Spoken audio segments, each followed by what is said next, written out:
जय श्री कृष्णा।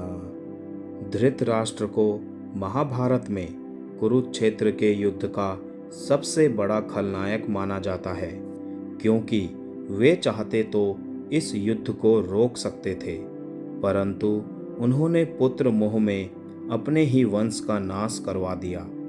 धृतराष्ट्र आंखों से ही नहीं, मन और बुद्धि से भी अंधे थे। उन्होंने अपने जीवन में वैसे तो कई पाप किए थे, लेकिन इस वीडियो में उनके द्वारा किए गए 8 पापों के बारे में मैं आपको बताऊंगा। वीडियो में आगे बढ़ने से पहले प्लीज़ मेरे चैनल को सब्सक्राइब करके बेल आइकन को ज़रूर प्रेस कर दीजिएगा। भीष्म ने धृतराष्ट्र का विवाह गांधार की राजकुमारी गांधारी से कर दिया। गांधारी को जब यह पता चला कि मेरे पति अंधे हैं, तो उसने भी आंखों पर पट्टी बांध ली। गांधारी का विवाह धृतराष्ट्र से करने से पहले ज्योतिषियों ने सलाह दी कि गांधारी के पहले विवाह पर संकट है, अतः इसका पहला विवाह किसी और से कर दीजिए, फिर धृतराष्ट्र से करें। इसके लिए ज्योतिषियों के कहने पर गांधारी का विवाह एक बकरे से करवाया गया। बाद में उस बकरे की बलि दे दी गई। कहा जाता है कि गांधारी को किसी प्रकार के प्रकोप से मुक्त करवाने के लिए ही ज्योतिषियों ने यह सुझाव दिया था। इस कारणवश गांधारी प्रतीक रूप में विधवा मान ली गई और बाद में उनका विवाह धृतराष्ट्र से करवा दिया गया। गांधारी एक विधवा थी। जब महाराज धृतराष्ट्र को यह बात पता चली तो वे बहुत क्रोधित हो उठे। उन्होंने समझा कि गांधारी का पहले किसी से विवाह हुआ था और वो ना मालूम किस कारण मारा गया। धृतराष्ट्र के मन में इसको लेकर दुख उत्पन्न हुआ और उन्होंने इसका दोषी गांधारी के पिता राजा सुबाल को माना। धृतराष्ट्र ने गांधारी के पिता राजा सुबाल को पूरे परिवार सहित कारागार में डाल दिया। कारागार में उन्हें खाने के लिए केवल एक व्यक्ति का भोजन दिया जाता था। एक व्यक्ति के भोजन से भला सभी का पेट कैसे भरता? यह पूरे परिवार को भूखे मार देने की साजिश थी। राजा सुबाल ने यह निर्णय लिया कि यह भोजन केवल उनके सबसे छोटे पुत्र को ही दिया जाए, ताकि उनके परिवार में से कोई तो जीवित बच सके, और वो था शकुनी। यह भी कहा जाता है कि विवाह के समय गांधारी के साथ उनका भाई शकुनी और आयु में बड़ी उनकी एक सखी हस्तिनापुर आई थी और फिर ये दोनों ही यहीं रह गए थे। गांधारी के पुत्रों को कौरव पुत्र कहा गया, लेकिन उनमें से एक भी कौरव वंशी नहीं था। धृतराष्ट्र और गांधारी के 99 पुत्र और एक पुत्री थी, जिन्हें कौरव कहा जाता था। गांधारी ने वेद व्यास से पुत्रवती होने का वरदान प्राप्त किया था। इस वरदान के चलते ही गांधारी को 99 पुत्र और एक पुत्री मिली थी। सभी संतानों की उत्पत्ति 2 वर्ष बाद कुंडों से हुई थी। गांधारी की बेटी का नाम दुस्सला था। गांधारी जब गर्भवती थी तब धृतराष्ट्र ने एक दासी के साथ सहवास किया था, जिसके चलते युयुत्सु नामक पुत्र का जन्म हुआ। इस तरह कौरव पूरे 100 हो गए। पुत्र मोह में धृतराष्ट्र पांडवों के साथ अन्याय कर रहे थे, लेकिन राजा और राज सिंहासन के प्रति निष्ठा के चलते भीष्म उनके साथ बने रहे। धृतराष्ट्र ने अपने पुत्र मोह में सारे वंश और देश का सर्वनाश करा दिया।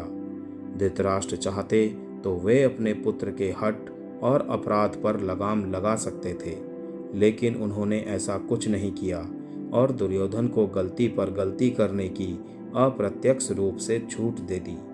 पांडवों के साथ हुए अति अन्याय के चलते ही महाभारत का युद्ध हुआ।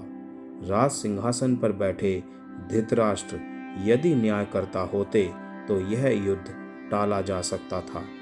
विदुर ने कई बार धृतराष्ट्र को नीति और अनीति के बारे में समझाया, लेकिन धृतराष्ट्र ने जानबूझकर विदुर की बातों को नज़रअंदाज किया।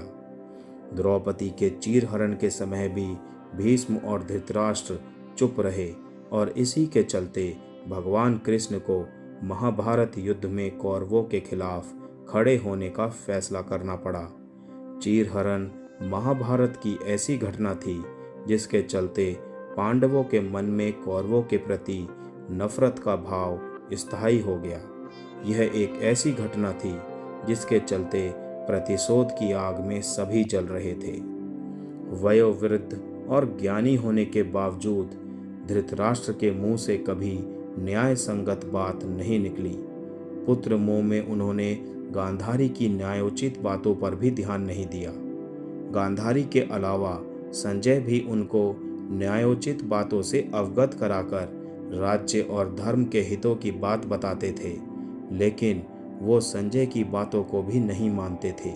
वो हमेशा ही शकुनी और दुर्योधन की बातों को ही सच मानते थे। वे जानते थे कि यह अधर्म और अन्याय कर रहे हैं, फिर भी वे पुत्र का ही साथ देते थे। अधर्म का साथ देने वाला कैसे नहीं खलनायक हो सकता है। युद्ध का अंत जब हो चुका था और पांडु पुत्र भीम ने धृतराष्ट्र के पुत्र दुर्योधन का वध कर दिया था, इसको लेकर धृतराष्ट्र के मन में क्रोध और बदले की भावना प्रबल हो उठी। अतः मौका पाकर धृतराष्ट्र भीम को मार डालना चाहते थे। एक बार की बात है, जब महाभारत का युद्ध जीतने के बाद पांचों पांडव श्री कृष्ण के साथ हस्तिनापुर महाराज धृतराष्ट्र से मिलने पहुंचे तो भीम के अलावा सभी ने धृतराष्ट्र को प्रणाम किया तथा उनके गले मिले। बाद में जब भीम की बारी आई तो भगवान श्री कृष्ण धृतराष्ट्र की मनसा पहले ही जान चुके थे। अतः जब भीम धृतराष्ट्र को प्रणाम करके उनके गले मिलने के लिए आगे बढ़े तो श्री कृष्ण ने भीम को इशारों से रोक दिया और उनके स्थान पर भीम की लोहे की मूर्ति को आगे बढ़ा दिया। धृतराष्ट्र बहुत शक्तिशाली थे। उन्होंने लोहे की मूर्ति को भीम समझकर पूरी ताकत से दबोच लिया और उस मूर्ति को तोड़ डाला।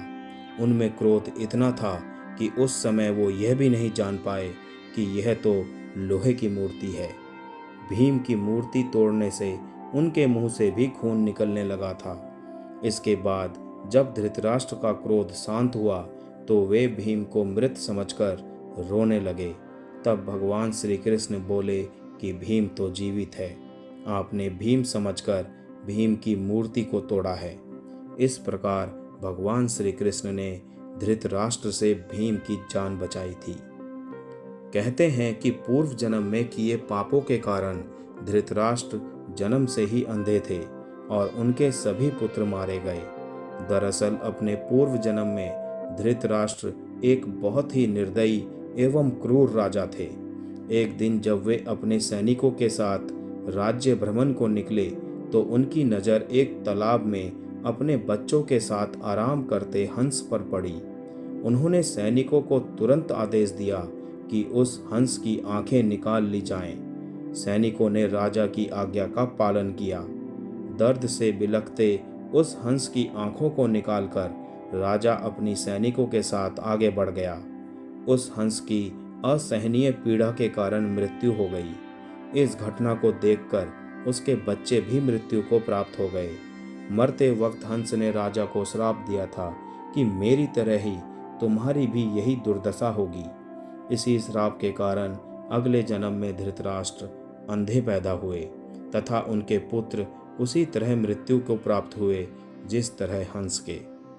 महाभारत युद्ध के 15 वर्ष बाद धृतराष्ट्र, गांधारी, संजय और कुंती वन में चले जाते हैं। 3 साल बाद एक दिन धृतराष्ट्र गंगा में स्नान करने के लिए जाते हैं और उनके जाते ही जंगल में आग लग जाती है। वे सभी धृतराष्ट्र के पास आते हैं। संजय उन सभी को जंगल से चलने के लिए कहते हैं, लेकिन दुर्बलता के कारण धृतराष्ट्र वहां से नहीं जा पाते हैं और गांधारी और कुंती भी नहीं जाती हैं। तब संजय अकेले ही उन्हें जंगल में छोड़कर चले जाते हैं। तब तीनों लोग आग में झुलसकर मर जाते हैं। संजय उन्हें छोड़कर हिमालय की ओर प्रस्थान करते हैं, जहां वे एक सन्यासी की तरह रहते हैं। बाद में नारद मुनि युधिष्ठिर को यह दुखद समाचार देते हैं। फिर युधिष्ठिर वहाँ जाकर उनकी आत्म शांति के लिए धार्मिक कार्य आदि करवाते हैं। जय श्री कृष्ण।